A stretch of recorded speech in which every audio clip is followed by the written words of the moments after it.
warahmatullahi wabarakatuh. Alhamdulillahirobbilalamin. Kita semua masih diberikan panjang umur serta kesehatan, sehingga pada hari ini kita dapat melanjutkan mata kuliah perkembangan bahasa anak usia dini. Sebelumnya diucapkan terima kasih kepada teman-teman serta Ibu Risa selaku dosen pengampu mata kuliah perkembangan bahasa anak usia dini. Dan diucapkan salam hormat kelompok 5 kepada Ibu Risa serta teman-teman yang berbahagia. Kami dari kelompok 5 akan mempresentasikan hasil diskusi dari kelompok kami dengan subtema perkembangan bunyi bahasa. Dengan anggota yang pertama ada Umi Suciati, Alisa Intan Fajri, Tati Lalang Diana, Alfa Amini, dan Vina Indah Saputri. Oke teman-teman, selamat menyaksikan.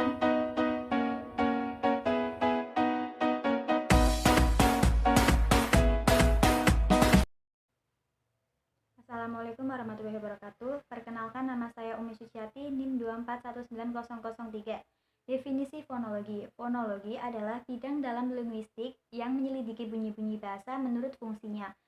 Fonologi adalah bagian tata bahasa atau bidang ilmu bahasa yang menganalisis bunyi bahasa secara umum. Sedangkan fonemik adalah cabang studi fonologi yang mempelajari bunyi bahasa dengan memperhatikan fungsi tersebut sebagai pembeda makna menurut Frida Laksana. Kemudian ada pengertian lain dari fonologi, yaitu cabang mikrolinguistik yang ruang lingkupnya membahas tentang bunyi ditinjau dari fungsinya. Dan fonemik adalah cabang linguistik yang ruang lingkupnya membahas tentang bunyi bahasa yang terfokuskan pada sifat-sifat akuistiknya atau pelafalannya menurut Verheer. Dalil mengatakan bahwa jika seorang anak mengucapkan suatu kata dalam situasi komunikasi tertentu dan dapat dipahami oleh lingkungan sekitarnya, maka dapat disimpulkan bahwa anak tersebut telah menguasai bunyi bahasa. Kemudian pemerolehan bunyi bahasa selaras dengan kodrat bunyi itu sendiri dan diperoleh anak melalui suatu cara yang konsisten. Bunyi pertama yang dikuasai anak adalah kontras bunyi vokal dan konsonan. Kemudian Jacobson mengatakan bahwa hubungan adalah bunyi yang satu dengan bunyi yang lain bersifat universal. Dengan demikian, tampak bahwa pemerolehan bunyi-bunyi bahasa itu berlangsung secara berurutan. Assalamualaikum warahmatullahi wabarakatuh. Nama saya Alisa Intan Fajri, NIM 2419009. B. Alat ucap manusia. Secara umum, alat bicara manusia memiliki fungsi utama yang bersifat biologis, misalnya paru-paru untuk bernafas, mulut dan seisinya untuk makan. Kita perlu mengenal nama-nama dan fungsi alat-alat bicara untuk bisa memahami bagaimana bunyi bahasa itu diproduksi, dan nama-nama bunyi itu pun diambil dari nama-nama alat ucap itu.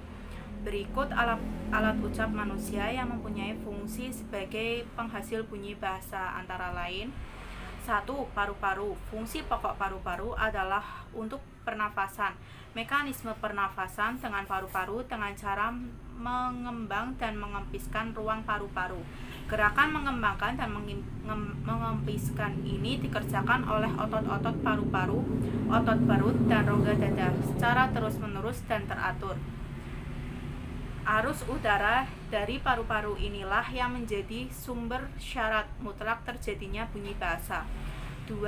Pangkal tenggorok. Pangkal tenggorok atau laring adalah rongga pada ujung pipa pernafasan. Salah satu komponen yang penting dalam laring ini adalah adanya sepasang pita suara. Sepasang pita suara ini dapat membuka lebar, membuka, menutup, dan menutup rapat. Celah di antara dua pita suara disebut glotis. Dalam menghasilkan bunyi bahasa terdapat 4 posisi glotis, yaitu 1. Terbuka lebar, 2. Terbuka, 3. Tertutup, dan 4. Tertutup rapat.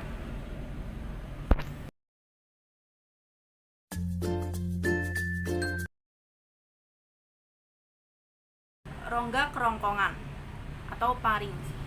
Rongga kerongkongan atau faring adalah rongga yang terletak di antara pangkal tenggorok dengan rongga mulut dan rongga hidung. Fungsi utamanya adalah untuk makan dan minum. Dalam pembentukan bunyi bahasa, peranannya terutama hanyalah sebagai tabung udara yang akan ikut bergetar bila pita suara bergetar. Bunyi bahasa yang dihasilkan oleh faring disebut faringal. 4.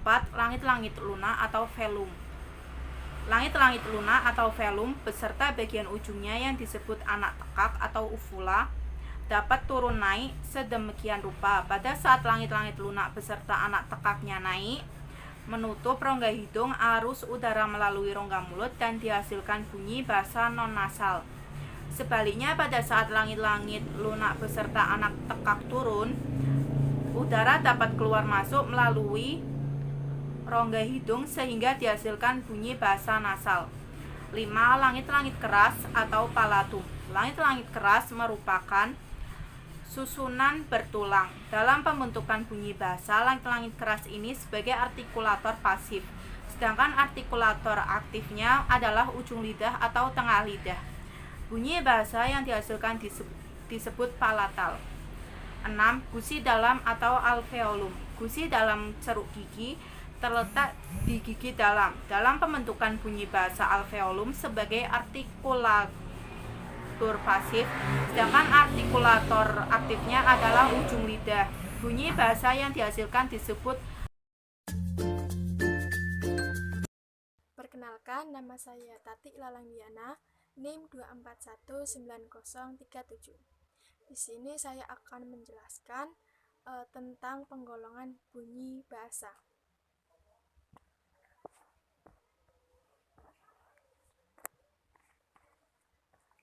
C. Penggolongan bunyi bahasa. Pemerolehan bunyi berdasarkan urutannya dalam bunyi vokal, anak mudah memperoleh lebih awal dibanding dengan vokal-vokal lainnya. Demikian pula halnya dengan konsonan, yaitu konsonan hambat lebih dahulu diperoleh dibandingkan dengan konsonan frikatif. Lalu frikatif diperoleh lebih awal dibanding dengan afrikat. Implikasi lain menurut urutan tersebut bahwa dalam pemerolehan fonologi anak tersebut belum mampu menguasai afrikat atau frikatif sebelum anak tersebut menguasai konsonan hambat. Dalam masing-masing kelompok ada pula urutan pemerolehannya seperti kontras antara bilabial dengan dental akan dikuasai lebih awal daripada antara bilabial dengan velar atau dental. Dengan velar, maka terjadi kontras di antara bilabial sama dental akan dikuasai oleh anak sebelum bunyi alveopalatal. Bunyi liquid dan glide akan dikuasai oleh anak belakangan dan bunyi gugus konsonan dikuasai lebih belakangan lagi. Dari subjek peneliti bahwa semua bunyi vokal sudah muncul. Pada bunyi konsonan belum semua muncul dan kadang-kadang ada bunyi konsonan di awal kalimat dihilangkan. Ada pula bunyi konsonan yang diganti dengan konsonan lainnya. Data di atas menunjukkan perkembangan bahwa dengan umur 2 tahun 2 bulan, Aisyah sudah banyak mengetahui dan memproduksi bermacam-macam fonem yang bisa membedakan berbagai macam arti kata-kata yang diucapkannya. Kesanggupan mengucapkan pemerolehan fonologi Aisyah masih sekitar bunyi-bunyi vokal, yaitu bunyi M atau P pada kata mami dan papi. Kalimat ini sering diungkapkan ketika memanggil ibu dan ayahnya, ketika sedang bermain di dalam rumah atau dalam situasi dimanapun ketika bersama orang tuanya, seperti ketika mau makan, mau tidur, mau mandi, ketika rewel, dan semua kata-kata ini diungkapkan secara spontan. Konsonan hambat bilabial sudah muncul pada kata pohon. Kalimat ini muncul ketika ibunya membersihkan halaman sekitar rumah. Untuk contohnya bisa dibaca sendiri ya.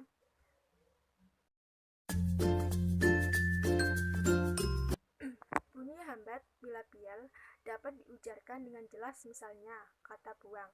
Buang ini muncul ketika Aisyah sedang makan pisang dan senang membuang kulitnya sendiri ke tempat sampah.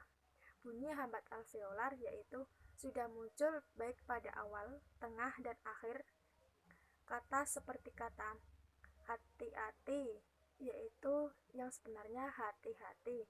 Ketika melihat kakaknya mewarnai buku gambar dengan krayon dan mengungkapkan kata hati-hati, padahal sebenarnya hati-hati. Pada bunyi konsonan hambat alveolar sudah muncul, walaupun terdengar belum jelas. Pada saat bermain dengan temannya di teras rumah, Aisyah mengajak temannya duduk di sini. Aisyah yang bilang, padahal sebenarnya arti tersebut yaitu duduk di sini, sambil menarik tangan temannya untuk melihat gambar yang sudah diwarnai oleh kakaknya. Aisyah mengucapkannya dengan menghilangkan konsonan hambat velar yang berada pada akhir kata duduk. Terima kasih.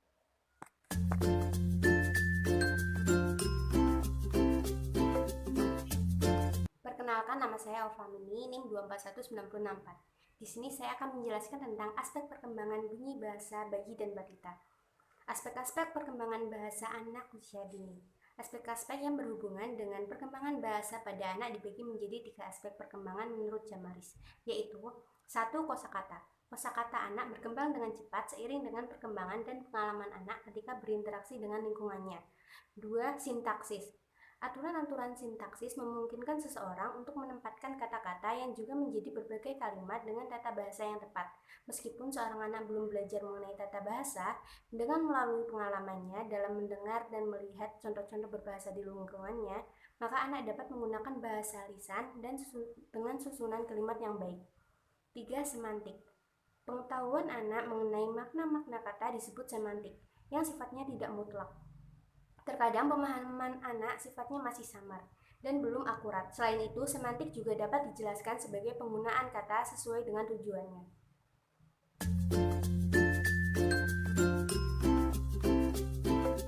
Perkembangan bunyi bahasa anak pada masa usia bayi dan balita.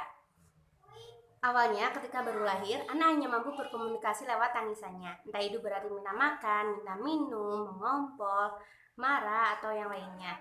Beranjak ke usia 1,5 bulan sampai 3 bulan, ia mulai beraul. Ia amat menyukai suara yang ditimbulkan dari mulutnya sendiri. Pada umur 6 sampai 10 bulan, si kecil mulai babbling, yaitu mengeluarkan suara yang berupa gabungan huruf mati dan gabungan huruf hidup, seperti ma atau ba. Pada usia 10 sampai 12 bulan ke atas, selain babbling, si kecil makin variatif. Ia mulai menggunakan bahasa tubuh. Pada usia 10 sampai 14 bulan, mulailah muncul kata bermakna dan bertujuan dari mulut mungilnya.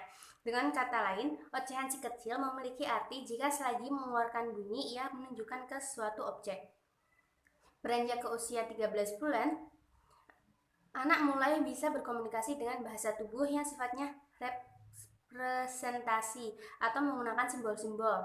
Contohnya saat merasa haus, ia akan menyodorkan cangkir kesayangannya sambil mengatakan "ma".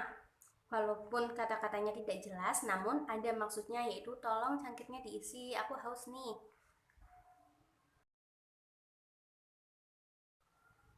Jadi, karena bahasa anak pada usia ini masih sangat terbatas, ia menggunakan bahasa tubuh sebagai alat bantu untuk berkomunikasi. Pada saat balita ini juga biasanya anak mulai pandai menggunakan gerakan-gerakan simbolis. Misalnya, ia diberi susu yang agak panas, maka ia akan meniup susu tersebut. Adapun usia 18 bulan hingga 2 tahun merupakan masa yang kritis si anak untuk belajar bahasa atau kata-kata baru. Pada usia ini, ia mulai mampu menggunakan subjek dan predikat. Misalnya, mauin, maksudnya mau main. Masa ini pada usia 1,5 hingga 3 tahun, cara anak berbicara dengan menyingkat-nyingkat kalimat. Misal, kabi, padahal yang dimaksud boneka Barbie. Menjelang 2,5 sampai 3 tahun, ia sudah mulai menggunakan 2 sampai 3 kalimat dengan subjek atau predikat yang genap. Dan pemahamannya pun sudah baik. Hanya saja tata bahasa anak masih belum baik. Misalnya ketika ia melihat induk kucing, ia akan menyebutnya sebagai mama kucing. Jadi ia masih terbentur masalah bahasa, tetapi secara konsep sudah mengerti bahwa mama itu lebih besar dari anaknya.